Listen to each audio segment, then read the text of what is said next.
Black and white കുർത്തകൾ ഇഷ്ടപ്പെടാത്ത ആരെങ്കിലും ഉണ്ടോ? ഞാനും ബ്ലാക്ക് ആൻഡ് വൈറ്റ് കുർത്തയുടെ അടിപൊളി ഫാനാണ് കേട്ടോ. ഇന്ന് നമ്മുടെ കയ്യിൽ 3 ബ്ലാക്ക് ആൻഡ് വൈറ്റ് കോമ്പിനേഷൻസിൽ വരുന്ന ഡ്രസ്സസ് ആണ് ഉള്ളത്. ഇതിൽ ഫസ്റ്റ് വൺ എന്ന് പറയുന്നത് ദാ ഈ കാണുന്ന ടോപ്പാണ് കേട്ടോ. ഇത് ജസ്റ്റ് സിമ്പിളായിട്ട് നമുക്ക് വൺ പീസ് ആയിട്ട് വെയർ ചെയ്യാൻ പറ്റുന്ന രീതിയിലാണ് അവർ ചെയ്തിരിക്കുന്നത്. ഫുൾ ഓപ്പൺ ആണ്, ഫ്രണ്ടിൽ ബട്ടൺസ് ഉണ്ട്, അതുപോലെ തന്നെ ഇതിന്റെ കോളറിന് ഒരു പ്രത്യേകത ഉണ്ട് കേട്ടോ. പണ്ടത്തെ നമ്മുടെ ജൈനൊക്കെ ഇടുന്ന ഈ രീതിയിലുള്ള ഒരു കോളർ ഇല്ലേ, അതാണ് വന്നിരിക്കുന്നത്. ഇത് ഷേപ്പ് കൊടുക്കാൻ വേണ്ടിയിട്ട് ബാക്കിൽ ഇലാസ്റ്റിക് ആയിട്ട് അവർ ഫിറ്റ് ചെയ്തിട്ടുണ്ട്. മാത്രമല്ല ഫുൾ ബട്ടൺസ് വന്നിട്ടുണ്ട്.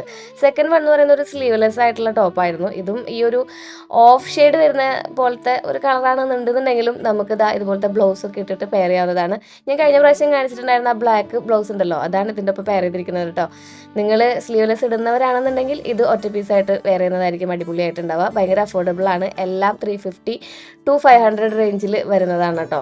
എനിക്ക് ഏറ്റവും ഫേവറേറ്റ് ആയിട്ട് തോന്നിയത് ലാസ്റ്റ് വണ്ണായിരുന്നു. അൺഫോർച്ചുനേറ്റ്ലി ഇത് നമുക്ക് എന്താ പറയുക പാകാവില്ല. കാരണം ഈ വയറിൻ്റെ സൈഡിൽ നന്നായിട്ട് ടൈറ്റ് ആയിട്ട് ഇരിക്കുന്നുണ്ട്. പക്ഷെ അടിപൊളിയാണ് കേട്ടോ. ഇതുമ്മേ എംബ്രോയിഡറി കൊടുത്തിട്ടുള്ളതും ഭയങ്കര മിനിമൽ ആയിട്ടുള്ള വർക്കായ കാരണം കൊണ്ട് നമുക്കൊരു ഓഫീസ് വെയർ ആയിട്ടും ഡെയിലി വെയർ ആയിട്ടൊക്കെ യൂസ് ചെയ്യാവുന്നതാണ്. ഞാൻ കൂടുതലും പ്രിഫർ ചെയ്യുന്നത് സ്മോൾ സൈസ് ആണ് കേട്ടോ. നിങ്ങളൊരു മീഡിയം എടുത്തിട്ട് ജസ്റ്റ് ഒന്ന് ആൾട്ടർ ചെയ്യുകയാണെന്നുണ്ടെങ്കിൽ നിങ്ങൾക്ക് ഇത് പാകാവുമായിരിക്കും. പക്ഷെ ഞാനിത് റിട്ടേൺ ചെയ്തു. പക്ഷെ അടിപൊളി മെറ്റീരിയലാണ്. 3ൻ്റെയും നമുക്ക് ഭയങ്കര അഫോർഡബിൾ ആണ്. അതുപോലെ തന്നെ ഡെയിലി യൂസ് ചെയ്യാൻ പറ്റുന്നതാണ് കേട്ടോ.